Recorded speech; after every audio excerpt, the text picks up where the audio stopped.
Hello friends, today's topic is terminal planes. What is terminal planes? The mesodistal relationship between the distal surfaces of upper and lower second deciduous molar is said to be the terminal planes. Actually, what for permanent dentition, the molar relationship classification was given by angles.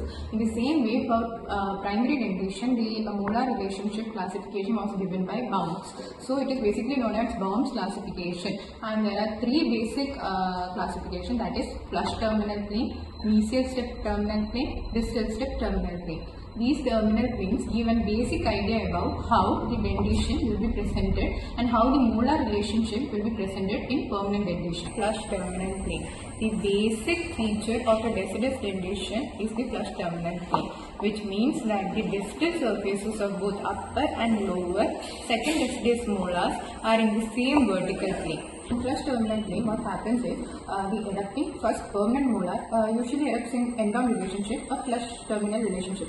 So there has to be a shift from this end-on relationship to class 1 relationship in future. This happens only if the lower molars shift or drift by 3 to 5 mm or 3 to 4 mm. And this is done with the help of utilization of physiologic spaces or leeway space of lower arch, or by the forward growth of mandible. So basically there are two shifts, early shift and late shift. Early shift occurs early in the mixed dentition period, thus it is known as early shift, and late shift occurs in the late mixed dentition period, therefore it is known as late shift.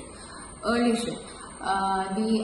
Actually it means that the eruptive force of first permanent molar is enough to push forward both the deciduous first and second molar. Therefore, the erupting first permanent molar will automatically come in the class 1 relationship.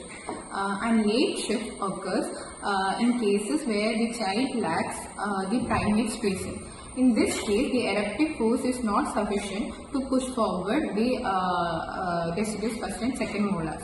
This late shift occurs only after the exfoliation of deciduous second molars.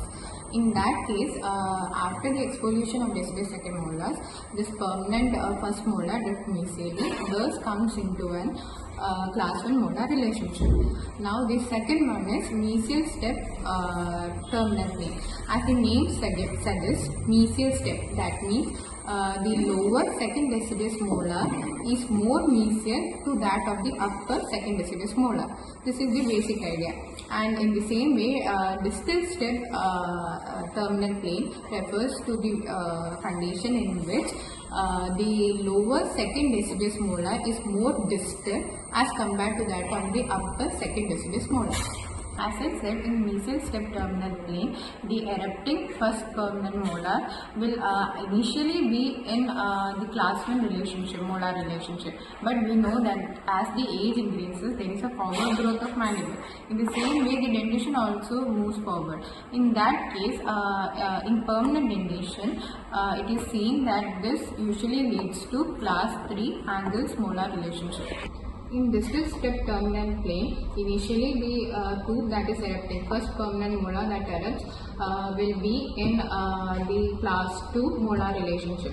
But if this growth pattern continues in the same way, it will persist as class 2 molar relationship. But as the age progresses, there is increased growth of mandible forward, and also the dentition moves forward. In that case, this distal step terminal plane will eventually lead to end-on relationship, that is end-on molar relationship in permanent dentition.